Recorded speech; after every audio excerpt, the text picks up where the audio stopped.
Hi, this is Mike from Mike's Unboxing Reviews and How To, and on today's video I'm going to show you how to set up a Wi-Fi mesh system using your TP-link routers. Now this specific video is related to the BE230 or the BE3600, depending on which country you're in. They are called different models, but the actual easymesh system will work with a whole variety of routers. So you don't necessarily have to have a TP-link model. It's part of a wider alliance which has got members from the likes of Asus, Acer, etc, etc. There's a very long list. I'll try and leave a list of them in the video description, so maybe you already have a device which is capable of connecting via easymesh.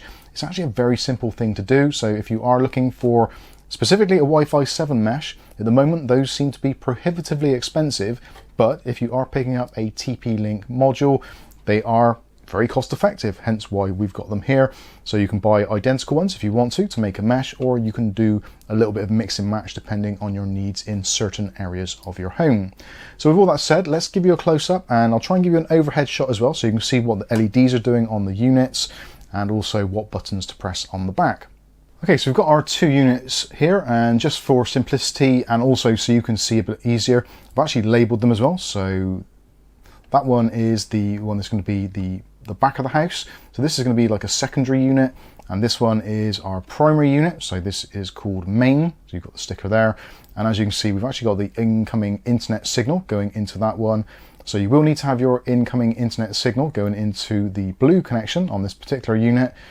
If you want to also do wired backhaul from your original unit to the back one here, then you can connect an additional cable from both of the units, just a LAN cable into the yellow ports, and that will serve as a Ethernet backhaul system. But if you just want to do it Wi-Fi, you can just do it Wi-Fi, that's absolutely fine. So if you take a look at the units, and on the back, you'll notice there are a bunch of buttons underneath where I've got my sticker that says main. So just in this location here. So there's one called WPS. So what you're going to want to do is press that in for about 3 seconds.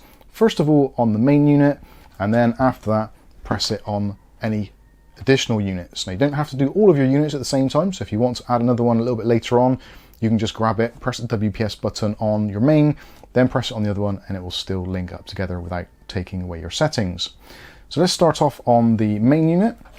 So we'll find our WPS button, which is the one just here, and we'll press it in for a couple of seconds. So 1, 2, 3, and then you should be able to see from the overhead shot that the WPS light is illuminated and flashing. So that means it's waiting to be paired. So now we can go over to the back unit, and we'll also do the same. So find our WPS button, and we'll press and hold it for about 3 seconds. So 1, 2, 3. And we should now also see on this unit, we've also got the flashing LED. Well, actually it's constant at the moment. So what this is going to do now is going to do kind of like a handshake process between the two units. Just wait until it's done, and wait until the light has completely extinguished, and everything should be good to go. So as you can see, this unit here, the back one, has just reset itself. And this unit, the light is off now. So we'll just let it reboot. And also what you can do now, if you go over to your mobile device and see which networks are available. So this one is actually called Mub Test for obvious reasons. So if you want to make sure that it is actually working, you can see now both units have settled down, and both of them say that they've got internet connectivity, which is the internet LED, which is just there, which hopefully you can just about make out. And obviously, as you can see from this particular router, we don't have any additional cables installed going into the primary port or the WAN port. So that means that we are connected. Another way you can actually validate this is if you turn off the power on your main unit and see if the Mub Test actually disappears. You should get a problem because obviously you've got no internet connection now, so the mesh is now disabled, but we are still broadcasting on that Wi-Fi SSD which we've set up on the primary unit, which is now saved into the secondary unit. So yeah, that is still working. So if we turn this back on, when this all boots up and regains the signal from the incoming internet, then the light on here, which is currently red, will turn a solid white. So there we go, that is our mesh system setup using the TP-link easymesh system. It is very easy, hence why they've got the name.